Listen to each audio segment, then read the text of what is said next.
قدوتنا ومعلمنا وعظيمنا وحبيبنا محمدا عبده ورسوله. فقد قال الله تبارك وتعالى: إن الله وملائكته يصلون على النبي يا أيها الذين آمنوا صلوا عليه وسلموا تسليما. يا أيها الناس إنا خلقناكم من ذكر وأنثى وجعلناكم شعوبا وقبائل لتعارفوا إن أكرمكم عند الله أتقاكم. صدق الله العظيم. حضرات گرامی قدر، ایام النحر عید الاضحیٰ کے ایام چل رہے ہیں. آپ تمام حضرات اور ہم سب تمام لوگ اللہ کی راہ میں اللہ کی خوشنودی کے لیے، اللہ کی رضا حاصل کرنے کے لیے سنت ابراہیمی کو زندہ کر رہے ہیں، ملت ابراہیمی کو زندہ کر رہے ہیں. حضرت ابراہیم علیہ السلام نے جو قربانیاں پیش کی اللہ کی راہ میں اللہ کی خوشنودی کے لیے، حضرت ابراہیم علیہ السلام اور ان کے اہل و عیال نے، حضرت حاجرہ اور حضرت اسماعیل علیہ السلام نے جو قربانیاں پیش کی، ہم ان کی یادوں کو تازہ کر رہے ہیں اور ملت ابراہیمی کے حکم پر عمل کر رہے ہیں. اللہ رب العزت نے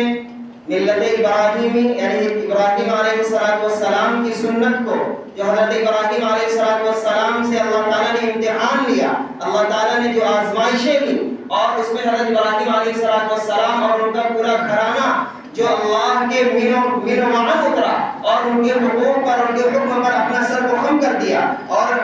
ایک اللہ کے حکموں پر وہ چلے اور اللہ کے حکموں کو مانا، دنیا کی تمام خواہشات کو پیچھے چھوڑ دیا اور اللہ کے حکموں کو مانتے ہوئے اور اللہ کے حکم پر عمل کرتے ہوئے جب حضرت ابراہیم علیہ السلام نے اللہ کے حکم کو پورا کیا، اللہ رب العزت نے اس عمل کو، اس کام کو جو حضرت ابراہیم علیہ السلام سے لیا گیا تھا، اللہ رب العزت نے رہتی دنیا تک کے لیے، قیامت تک کے انسانوں کے لیے اللہ تعالیٰ نے اسے واجب اور فرض کے درجے میں قرار دے دیا کہ اگر کوئی بندے کو استطاعت ہے، کسی بندے کے اندر استطاعت ہے اور استطاعت کے باوجود اگر وہ قربانی نہیں کرتا ہے، نبی کریم صلی اللہ علیہ وسلم نے کیا ارشاد فرمایا؟ فلا يقربن مصلانا، کہ اس کو کوئی ضرورت نہیں ہے ہمارے عیدگاہ کے قریب آنے کے لیے، اس کو کوئی ضرورت نہیں کہ ہماری عیدگاہ میں آئے اور ہمارے سامنے سر کو خم کرے، کوئی ضرورت نہیں ہے. اگر اس لائق ہے، اگر اس اتنی وسعت رکھتا ہے، اللہ نے مالی وسعت سے سرفراز کیا ہے، تو یقیناً اس کو قربانی کرنی پڑے گی.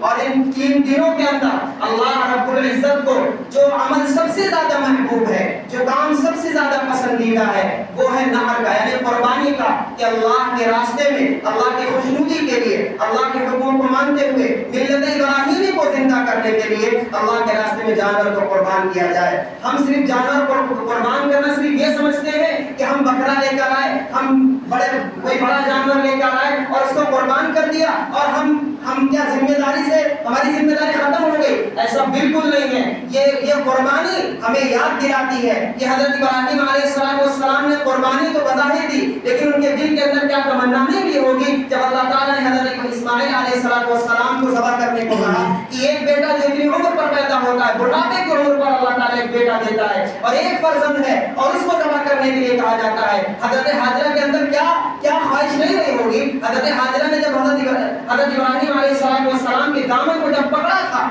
جب دامن کو پکڑا تھا کہ آپ اس جنگل بیابان میں ہم کو چھوڑ کر کہاں جا رہے ہیں، حضرت ابراہیم علیہ السلام کا صرف ایک جملہ تھا، ایک وہ جملہ جو حضرت ابراہیم علیہ السلام نے کیا کہا کہ اللہ کا حکم ہے. جیسے ہی حضرت حاجرہ نے سنا، حضرت ابراہیم علیہ السلام کے دامن کو چھوڑ دیا.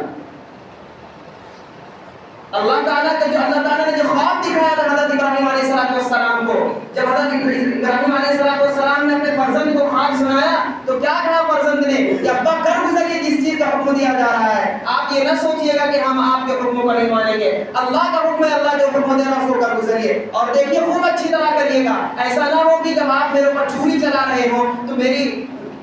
محبت غالب آ جائے اور اللہ کے حکموں کو پورا کرنے میں آپ ناکام رہے. ایسا نہ ہو، لہذا مجھے پیٹھ کے بل لٹائیے گا. یہ تمام واقعات ہم سنتے رہتے ہیں. حضرت ابراہیم علیہ السلام نے وقت کے فرعون کو یہ چیلنج دیا تھا. حضرت ابراہیم علیہ السلام نے وقت کے فرعون شیطان کو یہ چیلنج دیا تھا کہ دیکھو تم کچھ بھی کر سکتے ہو، لیکن جہاں اللہ کا حکم آ جائے، جہاں اللہ اللہ کی بات ماننے والی آ جائے، ہم تمام سر کو خم کر سکتے ہیں، ہم تمام پریشانیوں کو چھوڑ سکتے ہیں، ہم تمام پریشانیاں جھیل سکتے ہیں، تمام پریشانیاں اٹھا سکتے ہیں، لیکن ایک اللہ کے حکم کو نہیں چھوڑ سکتے۔ ایک اللہ کے حکم کو مانتے ہیں، اس کو پورا کرنے کے لیے راستے میں جتنی بھی تکلیفیں آئیں گی، جتنی بھی پریشانیاں آئیں گی، جتنی بھی تکالیف ہم کو برداشت کرنی پڑے گی، ہم سب جھیلنے کے لیے تیار ہیں۔ حضرت ابراہیم علیہ السلام نے جو قربانیاں پیش کی ہے، اپنی آل اولاد کو قربان کر کے، اپنے گھر والوں کو قربان کر کے، آج وہی قربانی ہم سے چاہی جا رہی ہے۔ آج صرف اور وہی قربانی ہم سے چاہی جا رہی ہے کہ جس طرح حضرت ابراہیم علیہ السلام نے ایک اللہ کے لیے، ایک اللہ کے حکموں کے لیے انہوں نے اعلان کر دیا، نہیں ہے کوئی معبود سوائے اللہ کے، نہیں ہے کوئی حاکم سوائے اللہ کے، بادشاہ اس کی رہے گی، حکومت اس کی رہے گی، وہی خالق ہے، وہی رب ہے، وہی ہمارا مالک ہے، وہی ہم کو پالنے والا ہے، وہی جلانے والا ہے، وہی مارنے والا ہے، وہی نفع نقصان کا مالک ہے۔ راستے میں کتنے تکلیفیں آئے، راستے کتنے اڑچن لگے ہم کو، کتنے برے راستے لگے، کتنے بیکار ہم کو لگے، کتنے ٹیڑھے میڑھے لگے، لیکن حضرت ابراہیم علیہ السلام نے ان حکموں کو مانا اور اپنے آپ کو ثابت کیا۔ جب ثابت کیا، اللہ تعالیٰ نے قیامت تک رہتی دنیا تک کے لیے اس چیز کو سنت اور واجب قرار دے دیا کہ دنیا کے اندر کوئی بھی انسان ہوگا، کسی بھی نسل کا ہوگا، کسی بھی زبان کا ہوگا، کسی بھی مذہب کا ہوگا، کسی بھی کاسٹ کا ہوگا، کسی بھی برادری کا ہوگا، کوئی زبان والا ہوگا، گورا ہو یا کالا ہو، سفید ہو یا کوئی بھی ہوگا، حضرت ابراہیم علیہ السلام کی سنت کو زندہ کرنا ہے۔ اگر نہیں کرے گا تو ہمارے سامنے اپنا سر خم نہیں کر سکتا۔ جو حضرت ابراہیم علیہ السلام نے قربانیاں دی، آج اسی وہ قربانی ہم سے چاہی جا رہی ہے۔ ہم اپنے ملک کا ماحول دیکھ سکتے ہیں، ہم اپنے آس پڑوس کا ماحول دیکھ سکتے ہیں کہ کیا ہم اپنی اتنی قربانی نہیں دے سکتے کہ اگر ہمارے سامنے ہماری شریعت کو ٹھیس پہنچایا جائے، ہماری شریعت کے اندر رد و بدل کیا جائے، ہماری شریعت کو تبدیل کیا جائے، ہم نے کیا قربانیاں دی ہیں۔ ہمارا کام صرف صبح سے لے کر دکان تک ہے، دکان سے لے کر گھر تک ہے، گھر سے لے کر شاپ تک ہے، شاپ سے لے کر مارکیٹ تک ہے، صرف اور صرف ہمیں اسی طرح جیے ہیں۔ اللہ ہمیں معاف فرمائے اگر یہی ہماری زندگی رہی، اگر ہماری صبح سے شام تک کی روٹین یہی رہی کہ اللہ کے حکموں کو نہ جگانا ہے، نہ اللہ کے حکموں کو ماننا ہے، نہ اللہ کی شریعت کو ماننا ہے، نہ اللہ کے حکموں کو ماننا ہے، نہ نبی کریم صلی اللہ علیہ وسلم کے طریقے کو ماننا ہے، ہم صبح سے شام تک اسی طرح زندگی گزارتے رہے، یقیناً یاد رکھیے آج نہیں 10 سال نہیں 20 سال بعد آنے والی نسلیں ہم کو گالیاں دیں گی۔ آنے والی نسلوں کے تعلق سے مولانا علی رحمۃ اللہ علیہ نے کہا تھا کہ اگر آج ان کے اندر دینی شعور نہ بیدار کیا گیا، آج ان کے اندر دینی حمیت نہ بیدار کی گئی، اسلام کا صحیح نقطہ نظریہ ان کو نہ دیا گیا، ان کو صحیح نالج اسلام کی نہ دی گئی، اسلام کو ان کو نہ پڑھایا گیا، تو یقیناً یہ آج تو نہیں 10 سال نہیں 20 سال نہیں 30 سال کے بعد 50 سال کے بعد آنے والی نسلیں یا مشرک ہوں گے یا کافر ہوں گے۔ ضرورت اس بات کی ہم اپنی ذمہ داری کو سمجھنے والے بنے، ہم اپنی ذمہ داری کو ادا کرنے والے بنے۔ جس طرح قربانی انبیاء نے دی، جس طرح قربانی صحابہ نے دی، آج وہی قربانی ہم سے چاہی جا رہی ہے، آج وہی قربانی ہم سے مانگی جا رہی ہے۔ ایک نیریٹو پھیلایا جا رہا ہے، ایک عام فضا بنائی جا رہی ہے کہ UCC لایا جا رہا ہے، یونیفارم سول کوڈ لایا جا رہا ہے۔ اس کا مطلب سمجھتے ہیں آپ کہ ایک قانون ہوگا، وہ مسلم ہو، وہ غیر مسلم ہو، وہ بدھسٹ ہو، عیسائی ہو، کرسچن ہو، کسی بھی نسل کا ماننے والا ہو، پورے ملک کے اندر ایک قانون ہوگا۔ نہ ہم کو اپنے طلاق کا مسئلہ حل کر سکتے ہیں، نہ اپنے وراثت کا مسئلہ ہم قرآن کے مطابق اور شریعت کے مطابق کر سکتے ہیں، نہ اپنے نکاح کا مسئلہ حل کر سکتے ہیں۔ ہم تمام طرح کے جتنے مسائل ہیں وہ تمام طرح کے مسائل ہم ایک ماننا پڑے گا، وہ جو حکومت لا رہی ہے۔ ہم نے اس کے تعلق سے کیا کیا ہے، ہم نے کیا تیاریاں کی ہے؟ سب سے بڑی کمی میں صاف طور پر کہہ رہا ہوں، سب سے بڑی کمی ہماری ہے۔ کیا ہمارے اندر اسلامی شریعت موجود نہیں ہے؟ ہمارے مطابق ہمارے گھروں کے اندر، ہمارے محلے کے اندر، ہماری رائے بریلی کے اندر اگر ہم دیکھیں تو کیا دارالفتہ اور قضا قائم نہیں ہے؟ ہم نے اس کے اندر اپنے ملی مسائل کتنے لے کر گئے، ہم اپنے مسائل کتنے لے کر گئے؟ ہمارے طلاق اور نکاح کے مسائل اور داخلی اور خارجی مسائل ہم دارالفتہ اور قضا کے اندر لے کر گئے کہ نہیں لے کر گئے؟ جب اس طرح کے مسائل پیش آئے کہ وہاں پر دینی ضرورت تھی، دینی اہمیت کا کام تھا، دینی ذمہ داری تھی، شریعت کے مطابق فیصلہ لینا تھا، شریعت کے مطابق ہمیں فیصلہ نافذ کرنا تھا، اس وقت ہم نے دروازے کو کھٹکھٹایا، کورٹ کے دروازے کو کھٹکھٹایا، عدالت کے دروازے کو کھٹکھٹایا، لائر کو ہم نے دیا۔ ہم آپ سے پوچھتے ہیں کہ آپ سے لائر اتنے پیسے لیتا ہے، اس کے باوجود آپ کو شریعت کے مطابق، دین کے مطابق، سنت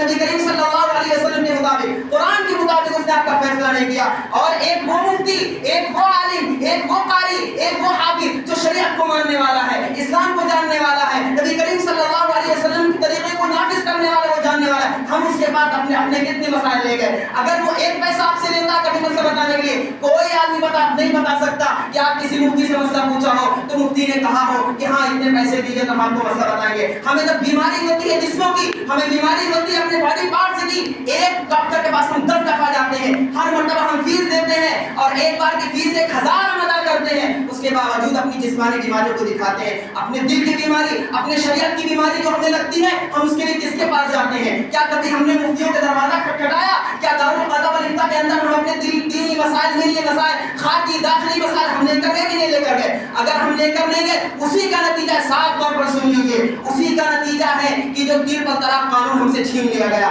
قرآن کی صاف مخالفت ہوگی. پھر جو اللہ تعالیٰ نے فرمایا ہے یوصیکم اللہ فی اولادکم للذکر مثل حظ الانثیین, کہ اللہ تعالیٰ نے وصیت کر دی ہے کہ بیٹے کے لیے 2 حصہ, بیٹیوں کے لیے 1 حصہ. جب یہ قانون آئے گا تو برابر برابر دیا جائے گا. خدا کے قانون کو صاف طور پر چیلنج کیا جائے گا, خدا کے قرآن کو صاف طور پر انکار کرنے کو کہا جائے گا. اگر ایسے نہیں مانتے نہ رگڑ کر ہم مانیں گے. جب ہم اپنے دینی مسائل, ملی مسائل, اپنے داخلی مسائل, خارجی مسائل, نکاح کے مسائل, طلاق کے مسائل, اپنے تمام طرح کے جتنے مسائل ہیں, اپنے گھریلو مسائل ہیں, بھائی بھائی کا جھگڑا ہے, زمین جائیداد کا جھگڑا ہے, دکان باپ کا جھگڑا ہے, باپ بیٹے کا جھگڑا ہے, ماں بیٹی کا جھگڑا ہے, شوہر اور بیوی کا جھگڑا ہے, ساس اور بہو کا جھگڑا ہے, اس طرح کے مسائل جب اپنے دینی ملی تنظیموں میں لے جائیں گے, وہاں پر اپنے مفتیان کرام سے ملیں گے, دین کے جاننے والوں سے ملیں گے, شریعت کو جاننے والوں سے ملیں گے, تب ہمارے مسائل شریعت کے مطابق عمل ہوں گے. اگر ہم نہیں لے جائیں گے,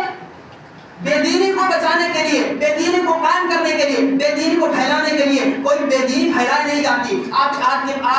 کے وقت میں, موجودہ دور میں, موجودہ وقت میں سب کے پاس موبائل ہے, بے دینی گھر گھر پہنچ رہی ہے, شریعت کے قانون کو توڑا جا رہا ہے, شریعت کے قانون کو جو ہے پیروں سے روندا جا رہا ہے. ہم روند رہے ہیں, صبح سے شام تک روند رہے ہیں, اور جب ہمیں اس طرح کی بات ہوتی ہے ہم جو ہے لائر کا دروازہ کھٹکھٹاتے ہیں. ہم کس کا دروازہ کھٹکھٹاتے ہیں؟ کورٹ کا, اور ہم کچہریاں جاتے ہیں. ہم نے کبھی سوچا کہ ہم اپنے دینی مسائل, اپنے ملی مسائل, اپنے جو تنظیمی مسائل ہیں, گھر کے جو مسائل ہیں, باہر کے جو مسائل ہیں, ہم اپنے عالم دین کے پاس جا کر پوچھیں کہ اس کا کیا حل ہو سکتا ہے؟ اپنے شریعت کو جاننے والوں سے جا کر پوچھیں, سنت محمدی صلی اللہ علیہ وسلم کو زندہ کرنے والوں سے جا کر کے ہم نے پوچھا کہ یہ مسئلہ کیسے حل ہو سکتا ہے, شریعت کے مطابق کیا فیصلہ ہوگا. اگر ہم نے اس طرح کیا ہوتا تو آج یہ دن نہ دیکھنا پڑتا. اور خوب جان لیجئے, اس وقت ضرورت ہے کہ اپنے دینی مسائل, ملی مسائل, جتنے تمام طرح کے مسائل ہیں, ہم اپنے جو دین کو جاننے والے ہیں, شریعت کو جاننے والے ہیں, اسلام کو جاننے والے ہیں, ملت کو جاننے والے ہیں, ہم ان کے پاس لے کر جائیں اور اپنے مسائل کو اپنے گھر میں حل کیا جائے.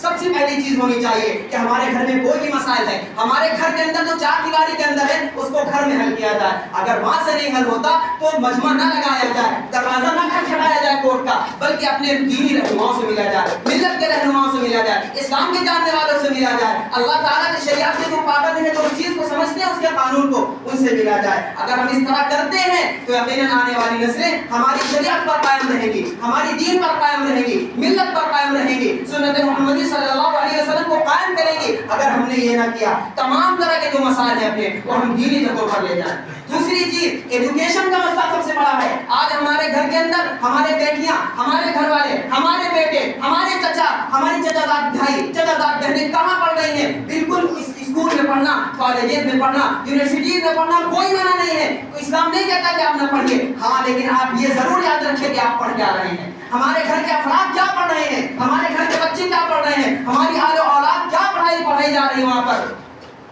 اس پر ہم انشاءاللہ بعد میں بات کریں گے. صاف سی بات یہ ہے کہ جب وہ اس طرح کی پڑھائی پڑھ رہے ہیں, صاف طور پر ان کو جو قانون 1952 کے اندر قائم کیا گیا تھا, جو ایجوکیشن پالیسی 1952 کے اندر قائم کی گئی تھی, 2020 کے اندر اس پالیسی کو توڑ کے پھینک دیا گیا. خوب یاد رکھیے, ہمارے بچے پہلے جاتے تھے مسلمان بن کر آتے تھے, ہمارے بچے جاتے تھے اسلام بن کر آتے تھے. وہاں پر ان کو کوئی مذہبی تعلیم, اس طرح کی کوئی تعلیم نہیں دی جا رہی تھی. وہ صرف ایجوکیشن لے کر آ رہے تھے, انجینئر کی پڑھائی پڑھ رہے تھے, انجینئر بن کر آ رہے تھے, ڈاکٹر کی پڑھائی پڑھ رہے تھے, MBBS بن کر آ رہے تھے. کوئی ڈاکٹر پڑھ رہے تھے, انجینئر بن رہے تھے, پائلٹ بن رہے تھے. جو چیز پڑھنے جاتے تھے, میتھس پڑھتے تھے, بایو پڑھتے تھے, میتھمیٹک پر جو بھی پڑھتے تھے, وہ پڑھائی صرف واپس کر آتے تھے, وہ پڑھائی کو لے کر آتے تھے, ایجوکیشن لے کر آتے تھے. لیکن 2020 کے اندر 29 جولائی کو جو قانون لایا گیا, وہ تمام صاف طور پر اس کے اندر یہ ہے کہ ہندوتو رتبہ کو ہم نے عام کیا ہے. ہمارے بچوں کی جو پڑھائی ہے، ہمارے بچوں کی جو ایجوکیشن ہے، اس کے اندر صاف طور پر یہ لکھا گیا ہے کہ ہم ہندوتوا کو نافذ کرنا چاہتے ہیں. ہمارے بچے چاہتے ہوئے نہ چاہتے ہوئے، اگر ہم چاہے پھر بھی نہ چاہے پھر بھی، ہم آپ سے سوال کرنا چاہتے ہیں کہ اس لائبریری کی تعداد جو پاپولیشن ہے مسلمانوں کی 30 لاکھ ہے. اگر ہم 30 لاکھ کو اگر ہم یہ ڈیوائڈ کریں کہ 15 لاکھ آدمیوں کی شادی ہے اور ہر ایک کے 2 بچوں کو ہم مثال لے لیتے ہیں، تب 2 بچوں کے حساب سے اس لائبریری کی جو پاپولیشن ہے پڑھنے والوں کی وہ 30 لاکھ ہے. ہمارے لائبریری کے اندر مدرسے کتنے ہیں؟ بہت ہاتھ جوڑ کر کہہ سکتے ہیں کہ 20 مدرسے، اور 20 مدرسوں کی تعداد کیا ہے پڑھنے والوں کی؟ بہت ہم آگے بڑھ کر کہہ سکتے ہیں 1000. ان 30 لاکھ بچوں میں ہمارے 1000 بچے مدرسے میں جا رہے ہیں. 29,99,900 بچے کہاں جا رہے ہیں؟ ہم آپ سے پوچھنا چاہتے ہیں وہ کہاں جا رہے ہیں؟ وہ اسی طرح کی پڑھائی اور ایجوکیشن حاصل کر رہے ہیں جو آگے چل کے وہ کمیونسٹ بنتے ہیں، پھر لادینیت کا شکار ہوتے ہیں، اسلام پر اعتراضات کرتے ہیں، اسلام کو چھوڑتے ہیں، اسلام کو بدنام کرتے ہیں، پھر آگے چل کے اسلام کو بدنام کرنے والے ہوتے ہیں. اگر اس طرح کی دوسری چیز، جب اس طرح کے ہمارے بچے ایجوکیشن حاصل کر رہے ہیں تو ان کو کم سے کم مکتب کا نظام قائم کرنا ہے کہ مکتب کے اندر اب پہلے یہ تھا کہ صرف اللہ پڑھا دیا جائے کہ بیٹا الف لام زبر اللہ، الف زبر لا اور ہا زبر ہا اللہ. لیکن اب یہ بتانے کی ضرورت ہے بچوں کو، وہ 3 سال اور 5 سال کے بچوں کو، بیٹا اللہ کہتے کس کو ہے، نبی کہتے کس کو ہے، اسلام کہتے کس کو ہے، آخرت کا عقیدہ کیا ہے، اسلام کا عقیدہ کیا ہے، اسلام چاہتا کیا ہے، اللہ تعالیٰ کہتے کس کو ہے، خالق بھی ہے، مالک بھی ہے، رازق بھی ہے. اس بچے کو بتانا ہے، اس کے ذہن میں